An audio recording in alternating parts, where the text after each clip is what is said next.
I'm Sue Botino, the Executive Director of Newton Community Farm, and I want to thank you for spending part of your evening here with us tonight. This is our first ever virtual live event. So much has happened since we started planting seeds in the greenhouse in March for all of us. At the farm, we've been working on new ways to adjust so that we can continue to meet and further our mission of teaching and modeling sustainable agriculture for our community on the historic Angino farm. Some of the things that we've been up to in the past 6 months are new and some are old favorites. We just now this week wrapping up our summer CSA program, and we'll be starting our late fall CSA share distribution next week. This summer, we spent 17 weeks at the Newton Farmers Market on Saturdays. One of the new things we implemented was our Healthy Harvest Bag program, where you can pre-order a bag of fresh, local, nutritious vegetables from the farm and pick it up on Friday. We sold and donated over 24,000 seedlings to gardeners in our community through our seedling sales in the spring. To go along with that, we started a YouTube show on gardening and another one on cooking, along with newsletters to our community once a week. We donated over $10,000 worth of produce to local food pantries to help those with food insecurity in our community. This year, we had to put some of our favorite programs on hold. We missed seeing our friends at dinner on the farm this summer, visiting with families that usually come to our fall festival, and spending time with all the wonderful, inquisitive children that come to the farm for our Kids on the Farm summer camp. But with your support, we can grow stronger so that we can continue the important work of feeding this community, mind, body, and soul. We hope you'll be inspired by what you see this evening and what the farm provides to the community, and that you'll consider making a donation on our website, www.newtoncommunityfarm.org. To let you know what the program's going to be like tonight, I'll break it up into a few sections. First, you'll see a wonderful little video that has snapshots of what we've been up to at the farm over the past 6 months. Then we'll share with you some testimonials from supporters who'll tell you why the farm is important to them. Following that, we'll introduce the interview with our farm manager, Greg Maslowe, and the Mother Earth podcast host and local Newton resident, Matt Pawa. Finally, we'll wrap things up with some thoughts from the president of our board of directors, Stephanie Hogan. And last but not least, before we get started, I'd like to thank our staff. I work with an incredibly dedicated, hardworking team at the farm. I'd love to give a shout out to Jay Villar, who put this program together for us this evening. I also want to thank our board of directors, a very hardworking group, ready to advise and advocate for the farm whenever we need them. Our host committee, which is comprised of supporters from the community who donated their time and money to make this event a success. Our community partners, Green Newton, Archstone Law Group, and Newtonville Books, and to our premier sponsor, the Village Bank.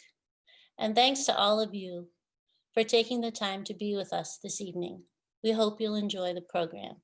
Thank you.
Hi, my name's Harvey Crosby. I am a neighbor. I live next door to the farm.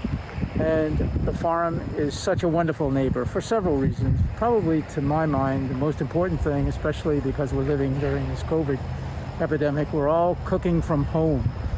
Very rarely do we go out to a restaurant, certainly not inside. And having the farm here, having the availability of local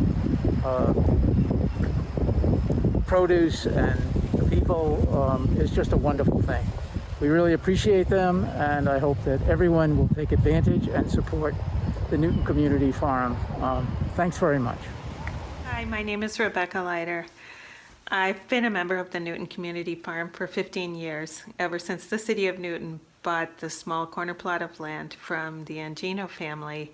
I've also been a weekly shareholder for 15 years, and I look forward every June and every week to my delicious fresh vegetables that arrive from the farm.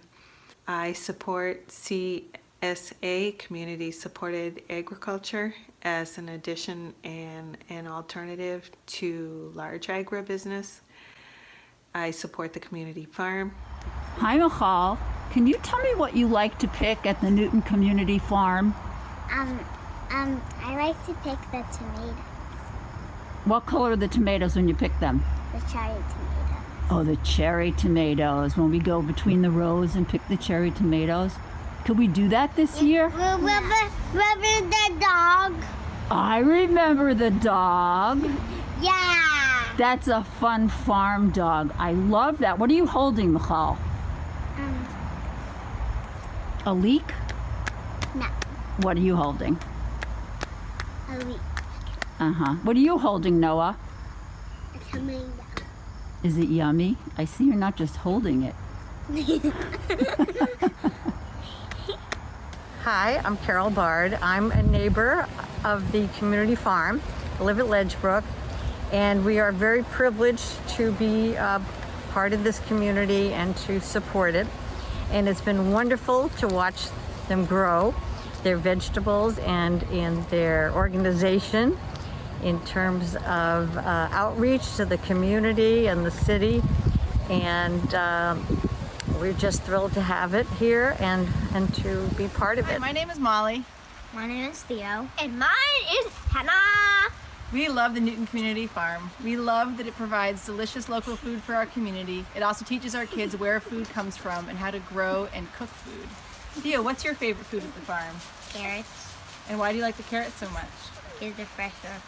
And Hannah, what's your favorite food? Brown cherries, and I like them best because I can't get them out to the grocery store, and it's really hard.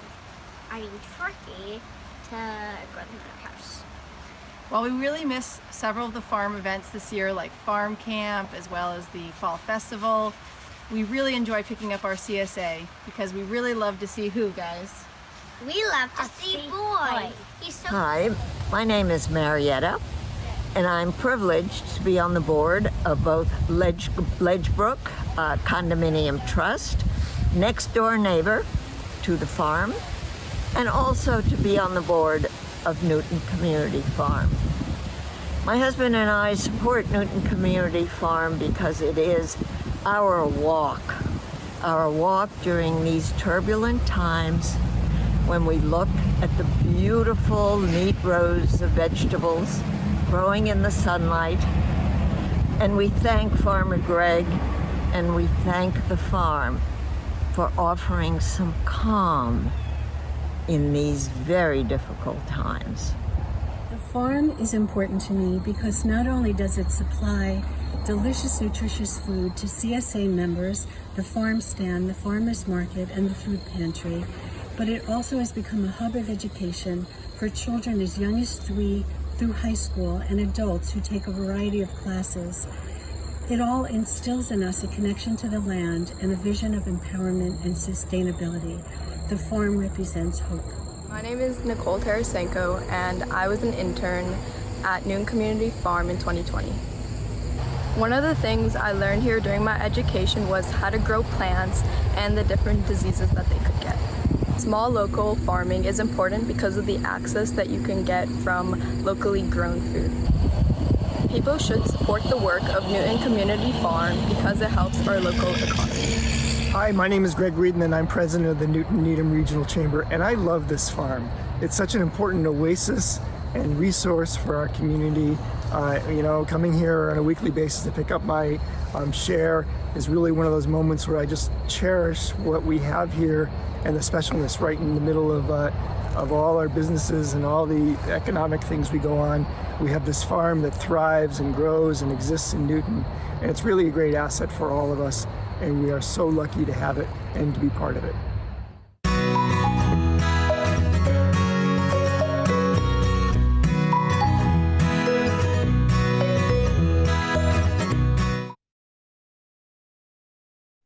My name is Jay Villar, and I have the honor of being Newton Community Farm's Operations, Communications, and Events Manager. Tonight, I have the pleasure of introducing our main event. One constant since the inception of this farm is our incredible farm manager, Greg Maslowe. Those that know Greg know that in addition to being an incredibly hardworking, successful farmer, he is also a wealth of knowledge on farming, food, economics, and sustainability, among many other topics. Tonight, Greg will be interviewed by Newton resident Matt Pawa, a lifetime CSA sharer, an environmental lawyer, and the host of the Mother Earth podcast about what Newton Community Farm and small farms across the country are doing to grow food to meet and raise the needs of fresh, nutritious, and local produce. You will be able to ask Greg some questions after the interview is over. If you have questions as you watch and listen to Greg's interview, all you need to do is type in your question at the Q&A feature on your Zoom screen, and we will answer it live with Greg. So without further ado, we'd like to welcome you to Greg Maslowe and Matt Pawa's very fascinating interview. Welcome everyone to this important event, Crisis Farming, the essential work of feeding a community. We're here today with Greg Maslowe of the Newton Community Farm. I'm Matt Pawa, host of the Mother Earth podcast. It's great to be with you today, Greg. Thanks for doing this. Thank you, Matt. I'm happy to be here. It's a privilege and an honor for me. The Newton Community Farm has been a big part of my life and my family's life for a long time. Raised my kids in Newton and have been visiting the farm and picking up our farm share for a long time and participating in the programs. So it's really great to be with you. Let's dive right into a really important topic. We've got a crisis of hunger in America, in Massachusetts, and in our own community, in Newton, even though it's a wealthy community. Food insecurity in the United States is on the rise. According to the U.S. Department of Agriculture, some 13 or 14 million households in the U.S., or 10.5% of all households, were food insecure before the pandemic. And according to Northwestern University's recent study, those numbers have probably doubled. We're talking perhaps 25% of Americans are food insecure. And the Newton Community Farm grows food, and you grow food. And we want to talk to you about that and the role it plays in addressing this extraordinary crisis. Before we start on that topic, let's talk a little bit about the farm so people know a little more about the farm. It started in 2006, right? Correct. Yes. And tell us how the farm came into being as a community farm, because I understand before that it was a family farm run by the Angino family in Newton, right? Yeah, this has been a farm since around 1670. The most recent resident farmers were the Angino family, who came here in the early 1900s, lived here for about 100 years until the farm was put up for sale when the last of the Angino family died. My understanding is that a community group, a group of conservation-minded residents, organized to petition the city to purchase the land with Community Preservation Act funds, which allows the city to purchase land for open space, historic preservation, or low-income housing. The city CPC, the Conservation Preservation Commission, Community Preservation Commission approved the purchase on 2 grounds, open space and historic, and the farm was purchased. That same group, mostly, who had organized to petition the city, then organized themselves into a nonprofit when the city put out a request for proposals to operate the farm for the benefit of the community. And how many employees does the farm now have? The farm currently has 4 year-round employees and a varying number of seasonal employees. For farming purposes, we have typically 2 to 3 seasonal employees and 1 full-time employee. And for people who may not know that much about the farm, remind us how many acres the farm is. The farm is 2 1/4 acres, of which we farm 1 1/4 acre. The rest of the land is taken up with greenhouse, chicken coop, barn, and house. And how much food do you produce every year? We have a summer CSA that's 80 shares, although some of them are every other week, so we have about 140 families who participate in that. We have a late fall share, CSA share, that has 40 shares. We go to one of the 2 Newton farmers markets, the Saturday farmers market, for the entire summer. We have a 5-day-a-week farm stand from May until Thanksgiving, and we go twice a week to our local food pantries. It's a lot of food. All in all, that's a lot of food off of 1 1/4 acres. You know, it's amazing. When you visit the farm, it's like this cornucopia. It's just extraordinary how much food is growing on 1 1/4 acres. I never cease to be amazed when I drive by it or when I come visit how much food you're able to produce on such a small plot of land. Let's talk about the crisis of hunger and how community farms and the Newton Community Farm in particular can and are addressing that issue. Our mayor in Newton, Ruth Ann Fuller, recently noted that the number of food insecure people in Massachusetts went from 9% pre-pandemic to 38% by the end of April 2020. So really shocking number. And I understand that the Newton Community Farm has been working hard to try to help feed the hungry in Massachusetts. Can you tell us what the farm is doing to try to help address this crisis? Sure. 15 years ago, when I started here, I was the first farm manager, and we had excess produce even back then, and I took a delivery of it to the Newton Food Pantry, which used to be in the basement of the Woburn Library, and donated it, and it was the only fresh food there. All the other produce was canned, shelf-stable goods.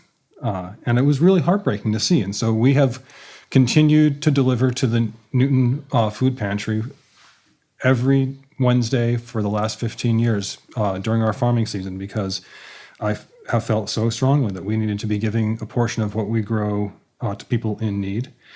A number of years ago, 2 of our CSA shareholders came to me and said that they were starting a nonprofit called Food to Your Table, which was seeking to collect food from the Newton farmers markets after they were over and distribute that to food pantries in the area. We started working with them every Sunday after our Saturday farmers market to send food to a shelter for women and girls here in Newton. And then this year, we are working with the Newton Housing Authority to provide produce to seniors who can't get to the food pantry. That's a lot, and there's enough surplus food at the Newton Community Farm to provide for all those needs. We do it. Yeah. On a farm this small, there's not a lot of food waste. This is not a farm that has a ton of produce that is discarded as second quality.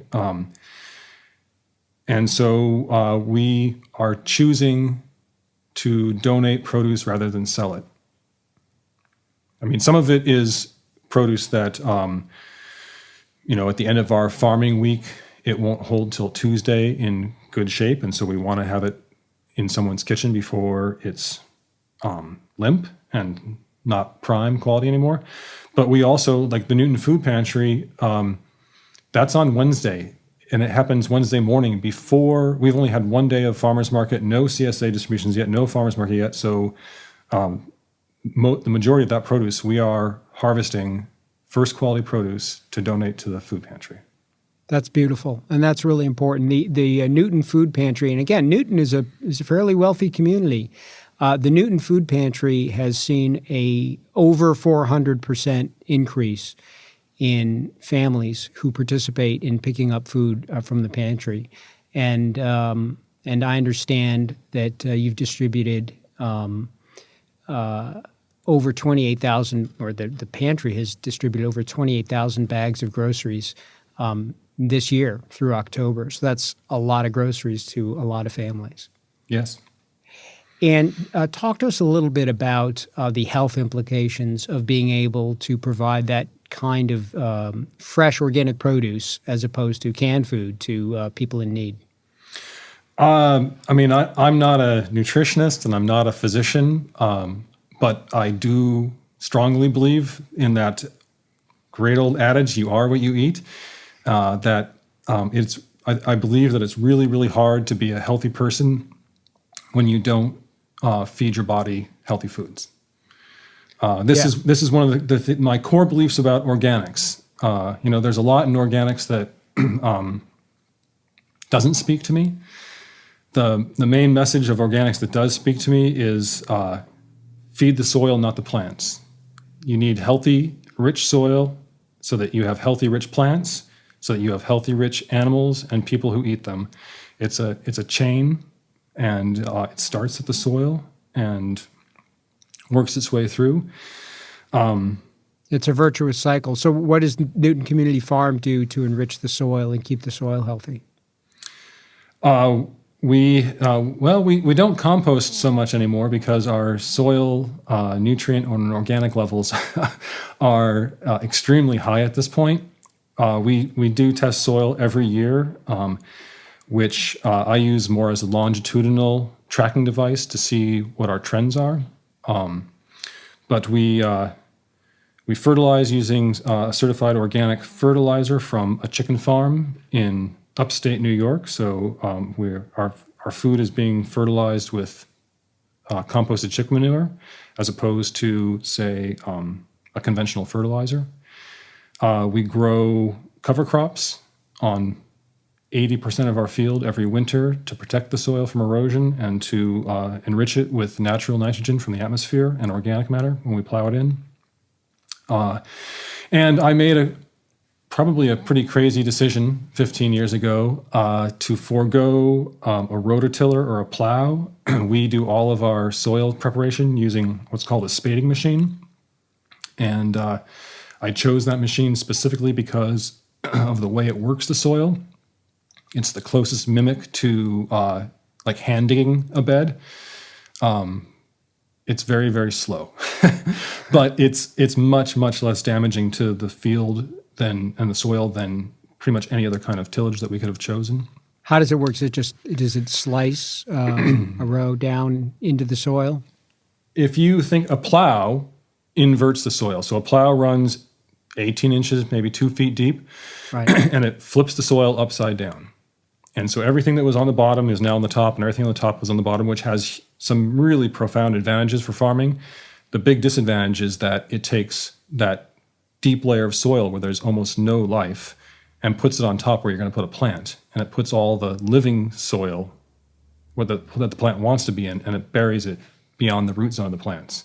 Huh. A rototiller, if you think about a rototiller, that's like a Vitamix, right? It just takes it and it just shakes it all about, spins it all together, and puts it back down, which not only distributes the organic life in the soil in funky ways, but it's highly destructive to the structure of soil.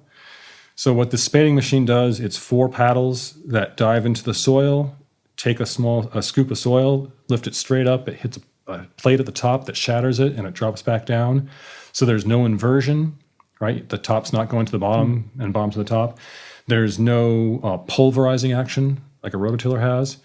And most importantly, it doesn't create a plow pan. So a plow, when it's running through the ground, is compressing everything beneath it, Right. creating an impermeable layer that's really detrimental to drainage and to plant roots. Rototillers do the same thing because they have these curved blades that are coming down and hitting the ground at the same level all the way through. A spading machine doesn't do that because you just have the thin edge of these spades going down and doesn't really create a plow pan. I think just from that one description of that one set of tools alone, people are getting a sense very quickly, who may be watching this or listening to this, that farming is really a very complex and sophisticated operation. How did you learn to do all this and how to make a farm work? It seems like you must have to have mastery over many different disciplines. It seems very complicated to many people. It's not just sticking something in the ground and waiting. Where did you figure all this out? Mostly here. On the job training? I think I was woefully underqualified for this job when I was hired. I was a doctoral student, and when I continued working on my dissertation for about a year after I started here, maybe a little bit more than a year. And when I finally went to my advisor and told him I didn't want to do my PhD anymore, I wanted to just focus on the farming, he said, "You'll get bored and be back in a year or two, I guarantee it." But he didn't take into account exactly what you said, which is that farming, you need to know about soil biology, you need to understand plant physiology, you need to understand insects, you need to understand weather patterns, you need to understand how plants react to changes in day length. So there are lots of different aspects. I feel like farming is one of those fields and those careers where you could go into any aspect of it as deeply as you want and get a PhD, but you need to have at least some awareness of all of them. Right. Has your doctoral supervisor been out to the farm since that fateful conversation 15 years ago? He has. Every few years, he tends to show up and surprise me. And I bet he's pleased. He is. Yeah, that's terrific. And I understand you grew up in Colorado. Is that right? Yes. You still have family out there? Yep. My mom and sisters all live out in Colorado. Yeah. And have they had any issues with the fires this year? Yeah, my mom has asthma and has not been able to go outside a lot this summer because the smoke's been so bad. And my sister just sent me pictures today, looking out at the Front Range from her house and being able to see the flames coming over the Front Range. Wow. Well, I hope she's okay. Yeah, we've had crazy weather all over the country, all over the world this year. And in New England, we've had something of a drought. How has the drought affected the Newton Community Farm? This has been actually an extremely tough growing season. It started off very, very cold. So there are a lot of farms that lost crops to late frosts this spring. Or had delayed planting because it was too wet and cold to get crops in the ground. And then all of a sudden, it became extremely hot. I have heard that this was the hottest summer in Massachusetts history by 4 degrees, which is pretty whopping. Wow. We also have had quite a drought. The farm is right by the Charles River, and we frequently walk around Cutler Pond or out in Ashland around the reservoir, and everywhere you go, water levels are extremely low. We are fortunate at the farm to have a shallow well. So this is not a well that is through the bedrock into an aquifer and depleting an aquifer. It is pulling water from the groundwater supply. So as long as the Charles doesn't run dry, we have water, although the Charles is pretty darn dry by us. It meant that we spent a lot more time moving irrigation than we want to. But even irrigating all the time, you can't keep up. Irrigation does not do what rain does. Yeah, we've experienced that too with our home vegetable garden this year. That you can irrigate all you want, but at some point, if the air is really dry, everything's evaporating, and if you're not getting rain from the sky, it's just not the same, and it's really hard to keep your crops, keep the soil watered if you're doing it all artificially. Yeah, right? yeah. That would. What advice would you give to folks who might be wanting to start up a local farm, organic farm that provides community-supported agriculture to their community? Now that you've been doing this for 15 years and you kind of acknowledged that you jumped into it not exactly knowing what you were doing, what would be your best advice to someone thinking about doing this in their community?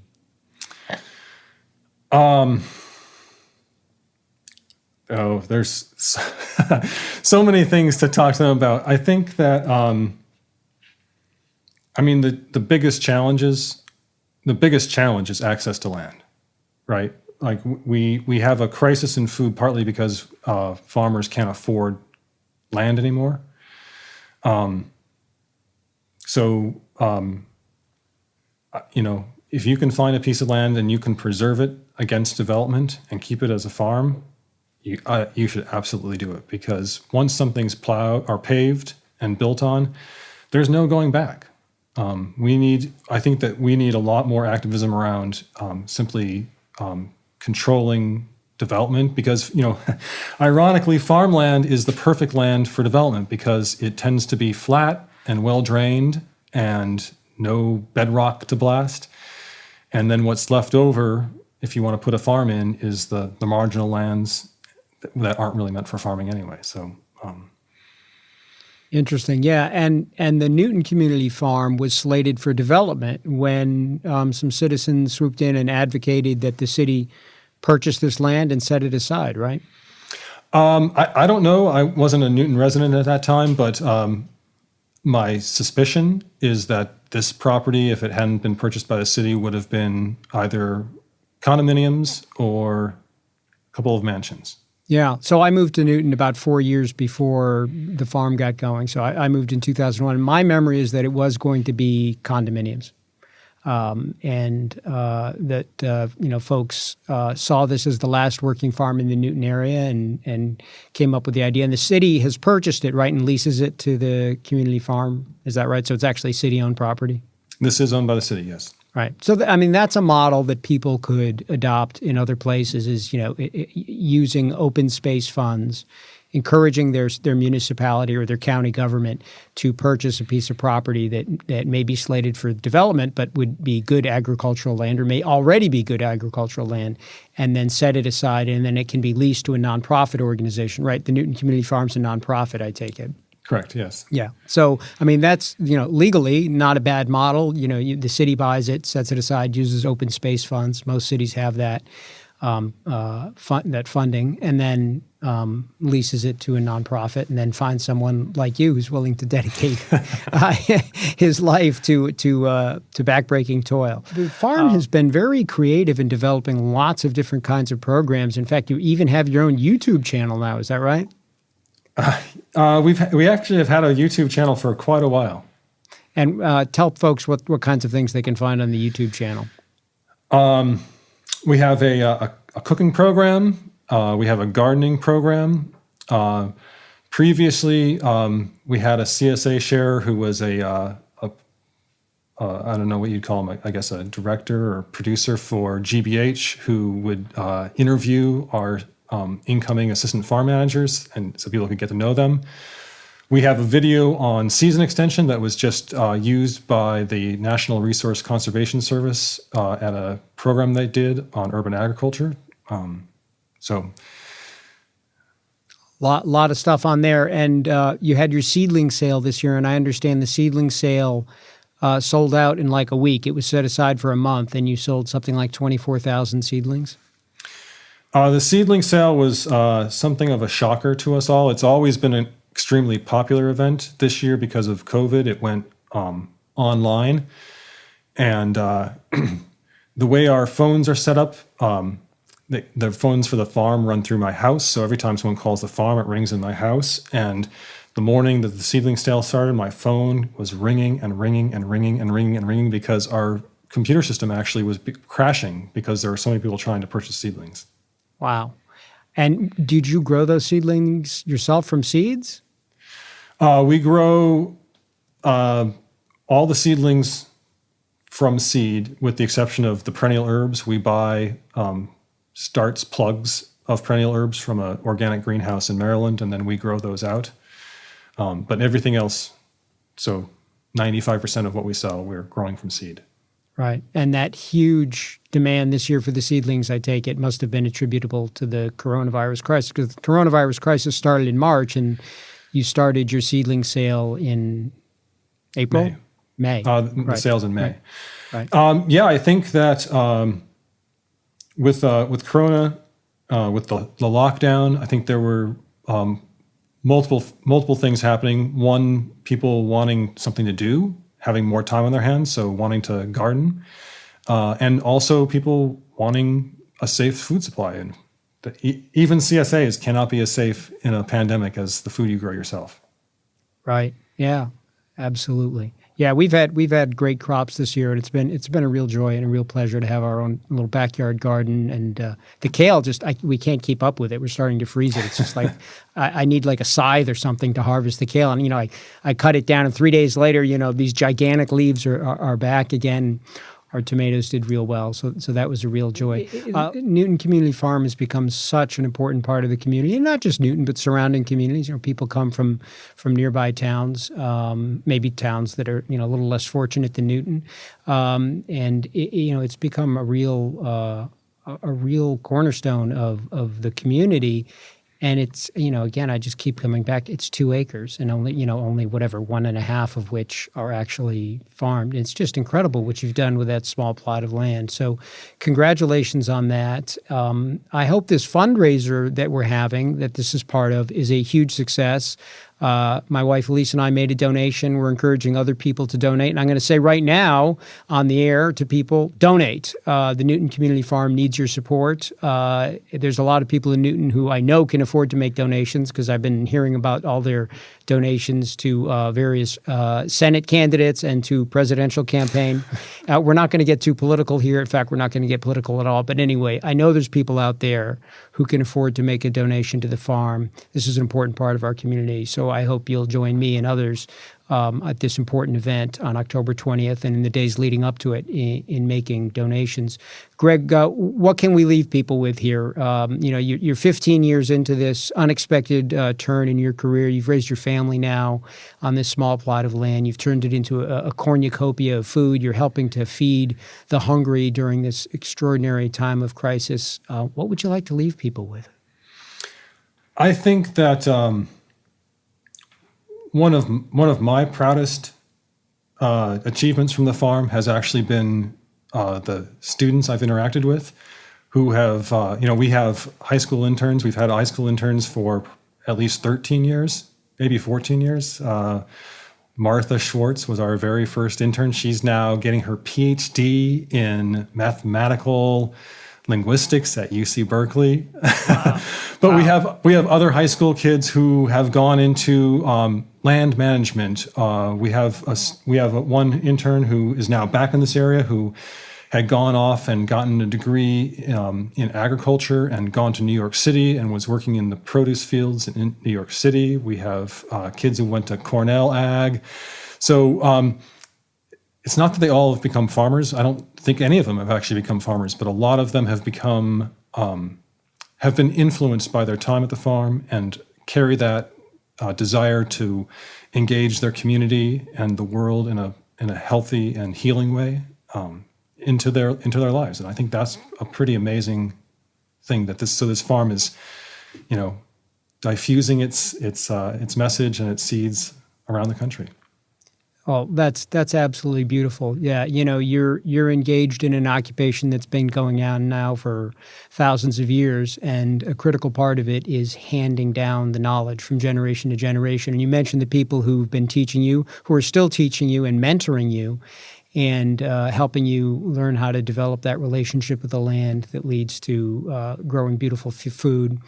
And now you're passing it on, and you've been passing it on to the next generation, and so it goes. And I hope that some of those students go on to pass on some of that knowledge. So thank you for what you're doing.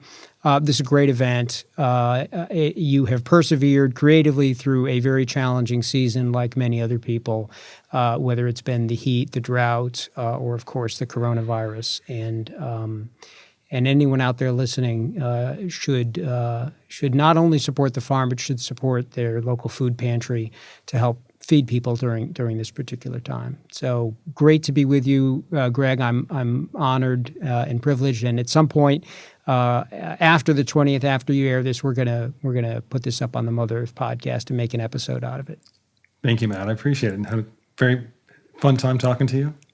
Thank you. It's been fun for me. It's great. And, it's great to act locally while you're thinking globally. A lot of my guests are folks who are talking about, giant public policies that, span the entire world or the entire country, but acting locally is key. So pleasure, and carry on, and have a great event. Thank you, Matt. Hello, everyone, and thanks again for watching that great video between Greg and Matt. Greg, are you with me? I'm here, Jay. Can you see me? I can hear you, and I can see you, and you're coming in loud and clear. So Greg, we have a couple of minutes now, just the two of us, to ask and answer some live questions that we got from our attendees. So the first question that came in was, you spoke a little bit about not liking everything organic, organic practices. There was an attendee that was hoping you can kind of clarify what you meant there. Sure, I'll try and answer that without running afoul of our federal government. The organic certification and the organic movement was originally a local movement. Here in New England, each state had their own certifying agency.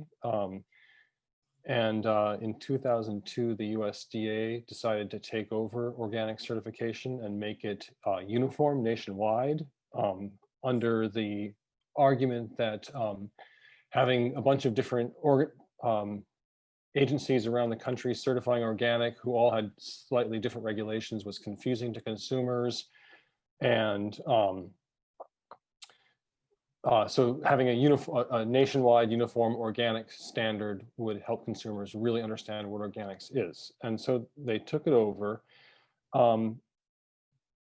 What that did, in my opinion, is it opened the door for agribusiness, large corporate farms, to influence the organic rules to allow themselves access to a market that had been created by small and regional farms. And so there are things in the organic regulations now that I think really are, that shouldn't be there. There are rules about animal care that I think let you treat animals in ways that probably aren't in the spirit, my spirit, of organics, but are now allowed because they've been approved by the USDA, by the National Organic Program. I think that, I guess my ultimate feeling at the end of the day, what I tell people is that I think that what small farms like this do, and we are not an organic farm, we do not certify with the USDA, we do not advertise ourselves as organic. But what we do, I think, is good for the earth, and it's good for our consumers, it's good for the crops, and it's good for the farmers and our local economy. And I don't think that that's entirely the same as what you get when you buy a box of salad greens at Costco with a USDA organic label on it. Mm-hmm. Got it. Right. Awesome. All right.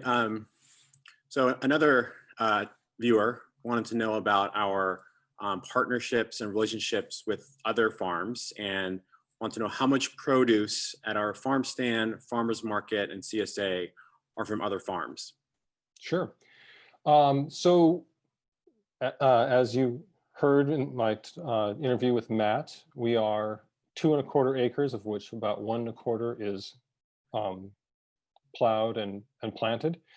And one of the ways that we have tried to make ourselves financially viable is to leverage ourselves by bringing in crops that are sort of, I guess, low profit per square foot. So things like sweet corn, potatoes, winter squash. Those are the three main crops that we bring in order to sort of make ourselves at a 1 acre footprint more like a 5 acre footprint farm. So in addition, so those are the main crops: corn, sweet corn, which we get from Verrill Farm in Concord, and potatoes and winter squash, which we get from Drumlin Farm in Lincoln. And then we work with Autumn Hills Orchard in Groton to bring in fruit for our fruit shares, as well as the fruit that we sell at our farm stand. We do grow some fruit here, particularly Asian pears, and we have some apple trees, but not anywhere remotely enough trees to support the demand for fruit. All right. All right. We have a local question. Is there any local political push to expand New Community Farm to other places in Newton, given its popularity and the importance of local food availability, and also the positive impact of the farm on education and the community with the looming climate crisis and food crisis? I mean, we as an organization have been exploring the potential to expand to other sites in Newton for 12 of my 15 years here, maybe 10 of my 15 years here. But we've for many years been exploring the possibility of expanding to other sites. I have visited Hebrew Senior Life's facility in Dedham because they thought they might be able to provide us with farmland. We have looked at farmland in other communities. So we as an organization have been interested in that, and there's never been something that has worked out for us. I don't know if there are other movements out there outside of Newton Community Farms itself looking to advocate for more farmland in Newton. Got it. Okay. Well, it'll be fun to expand eventually, but you know, all the things. All right. Last question is, with all the changes the farm has made to adapt to these challenging times, have there been any of these changes that you plan to keep moving forward? That will be a question that we'll be thinking a lot about in the coming months as the farming season winds down. I've, just from conversations I've had with friends on other farms in this area, I think a lot of farmers have taken this year and all the craziness and wonkiness that's come with it and all the tragedy, and seen it as an opportunity to explore new avenues, new marketing avenues. A lot of farms are really liking the online sales that they're doing, and they are recognizing that online sales can be a lot less labor than, say, having a farm stand open 5 days a week. So we'll be looking at what we used to do that we wish what we want to be able to do once hopefully we are out of COVID quarantine regulations. But we'll also be looking at what we did this year that we think works really well. One of the things that I loved about this season was that our farmers market sales were almost double what they were in previous years. We were really amazed at the interest at the farmers market, and I would like to figure out a way for us to continue having such robust sales at the farmers market. Awesome. Well, it sounds like there's been this new emergence for people to really think about, where their food is coming from, and if they could, physically see it and or, get to the access point, i.e., like a farmer's market. Hopefully that trend also continues, after these years. Yeah. Well, awesome, Greg. Well, thank you so much for your time and your knowledge and sharing that so gracefully and graciously for our community.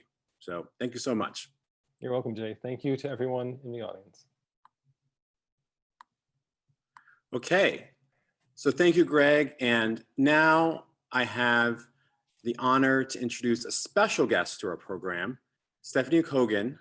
Stephanie is Newton Community Farms board president for the past 5 years. Her leadership and stewardship has helped shape and grow the organization into something extraordinary for our community to be a part of and experience. The farm is so lucky to have such a strong, dedicated, and smart ally in Stephanie. She's here with a very important message for everyone that is a part of this event. Hi, Jay. Thank you, everyone. Jay, thank you for that wonderful introduction. I was not prepared for such a lovely introduction. I am really honored to be wrapping up this first of its kind ever informative event brought to you by the farm. I wish I could see you all out there, but I know you're there. And I'll ask you to just stick with me for just two more minutes. I'm so glad that you were here. You got to hear Greg tell you a little bit about Newton Community Farm and what it has been like at the farm during the last 8 months. This crisis that we are living through has created challenges, but also opportunities. I definitely want to thank the team who has put this together. Sue, our executive director, Jay, who you just were hearing from, our events manager, Greg, and a huge thank you to Matt Pawa, who gave us his talents and his expertise in putting that interview together. And of course, our host committee led by board member Paul Holt for all your support, which is so important. A year ago, we certainly never thought that we would be putting on a virtual program for a crowd of people like you, rather than hosting it in our beautiful barn. But here we are, and I'm so proud of this team. This team continues to make Newton Community Farm important and relevant and a great part of our lives here in Newton. It enriches us, it brings us closer together, it brings us closer to our food, and it makes our lives healthier, both as individuals and as a community. This summer, keeping the farm operating took a huge amount of ingenuity. It took more labor with fewer people. It took more packaging.